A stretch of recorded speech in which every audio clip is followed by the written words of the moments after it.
Hey there everyone, sorry for not making any videos for a few weeks for Neo Monsters. I had a bad turn of depression and didn't make any videos for a couple of weeks, and it's taken me a little bit longer to get around to actually making videos, but there's more coming soon. I'm definitely getting around to it now. We've got a lot of PvP footage and also PvE stuff. Some of it's backlog type stuff, so I will do a bit of catching up before we get to some more current stuff. So yeah, this first clip we're looking at here, unfortunately the opponent did not know that if you stun Bulby Boom it explodes.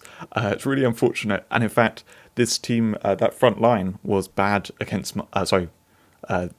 my front line was bad against his. It was a really bad matchup, so I was very worried and I took a bit of time at the beginning, and then he just went and stun waved. It's a shame. And at this point here, I probably should have done Icebreaker on Siberian, and then not killed anything with Atlan Tyrant, then done Soul Exchange on Atlan Tyrant to get his Siberian and stun him further. Would have been really brutal, but he gave up anyway. After that stun wave, he just wanted to give up.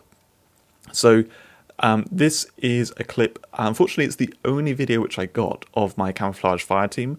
So I just hatched Sanctistag and Infernicorn, and I thought, let's build around them, let's do something fun.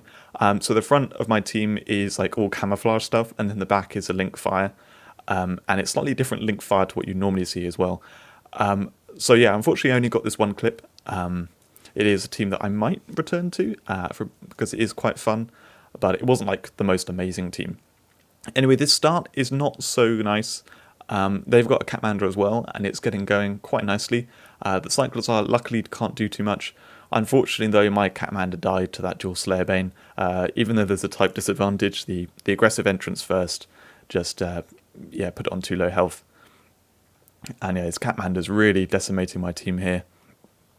Shield Dragon as well just come out, so I was trying it out. Unfortunately, that Hellfire module didn't quite kill Catmander or Flocculosaurus. I ended up pausing quite a bit here because I was thinking, what do I do? Accelerate team would be quite nice, but then maybe it's better off just making him take an extra turn to kill off the Shield Dragon. So I do Energy Charge. He does the Tactical Retreat there. And Arachna's going to be a bit of a problem. He's got quite an interesting team, actually, all things considered. So I do the fast load so that he can't do like Nico Finisher on Blue Maluga. In fact, he had to do a Light Bane first, so he just grabbed that Light Bane. So Catmander is now charged. So yeah, the Arachna can't do anything right now, so I don't want to kill the Catmander yet, because Arachna can then Vengeance. So Arachna does the Scapegoat. Now at this point, you'd think maybe I should do Healing Light on Voodoo. However, he's just going to Nico Finisher it again. So I do Hit All, and this Avioronyx that enters can't do Raw Blood Fury on Voodoo because of the Protector. So all it could do is Wall Breaker, which is a really slow move. So he just sends it back. So in fact, I'm able to heal up my Voodoo here. It works out quite nicely. Blue Maluga's been stunned out of play, so I definitely want to give turn to that with Vixiorid when I can. I'm not going to get a turn for 100 seconds, so I can Voodoo Curse here. And I'll just say now, apologies if I'm talking a bit quickly. This is actually my second run doing the commentary, because I realised last time I was talking way too fast. I've got this battle and the next one as well on times 1.5 speed, which I thought would be nice because then I get through it a bit faster. But it's actually really hard for commentary, so sorry if it does come out a little bit fast. Anyway, I'm not doing the most efficient sweeping at this point here. Unfortunately, I just need to get rid of that Centurion, I believe. Yeah, I had to put a bit more effort into things. Unfortunately, I did the swift load as well on Blue Maluga. Definitely should have done the slow load at that point because I had a give turn. Actually, maybe I did it anyway because I was worried about stun, and then I could give turn after it did the attack. I don't know. Maybe that was it. Either way, I can hit the stun here, and then I can give turn afterwards. So I hit those. But then no! Flocculosaurus re-enters. I completely forgot that was coming. It took down my Vixiorid and the other monster. I can't remember what it was now. Yeah, really unfortunate. I think it was a Heaven's Worm, maybe. And yeah, so that means that my Blue Maluga's out of play. I've got my Link Fire here. I want to stun them with the Gallia Dragon, which means I want to take out the Flutterdrake Iris. And trying to work out how best to line it up. I do decide to do the attack boost first, and now I skip with Gallia Dragon. And this is where I make the quite risky choice. I hit Ultima Dragon. I probably should have just gone for the Vu, and unfortunately, the Death Revenge hits Gallia Dragon. No! The thing that was about to stun them. So yeah, Gallia Dragon dies off. and now it's just lined up horribly where I can't Poison Eater and really kill anything, because the Scorpion Geist is going to come in and kill off my monsters.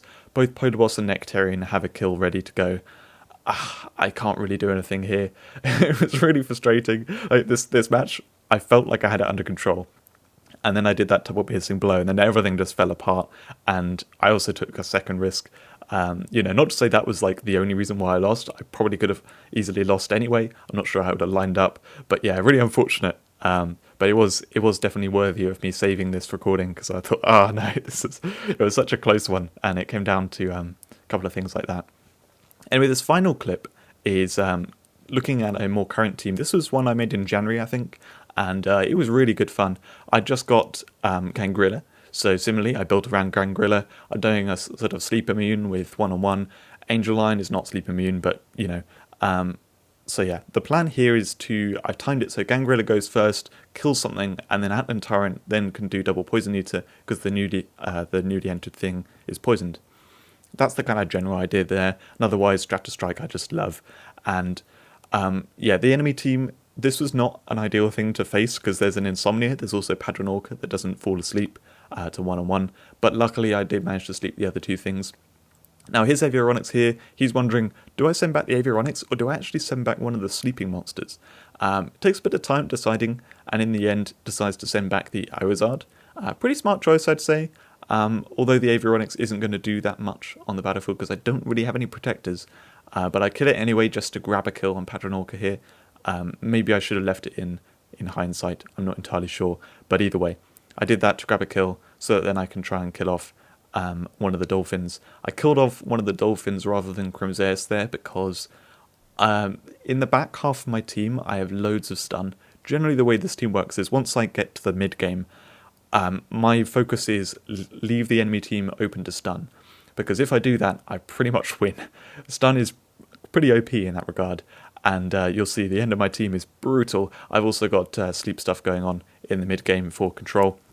So really controlling team, and that's why I've tried to leave one Dolphin there, which can be stunned. Torozu as well can also be stunned. He used Crimzeus to Toxic Give turn to Jaguardian. Crimzeus is pretty underrated. The way how it can wake up sleeping monsters like that is very useful. So Torozu can now kill off my Padronorka. Unfortunately, we're really getting into my mid game here, where it's all Link Storm, as you can see. So now at this point, things actually line up for me pretty nicely. So I'm going to have to give them a Ryzen here, which, to be honest, is not too bad, because Ryzen is stunnable, and that's what I care about at this point. So I give them the Ryzen, I remove the other stun immune monster. The two which enter, no stun protection. Excellent, absolutely excellent. So I can now Overwatch.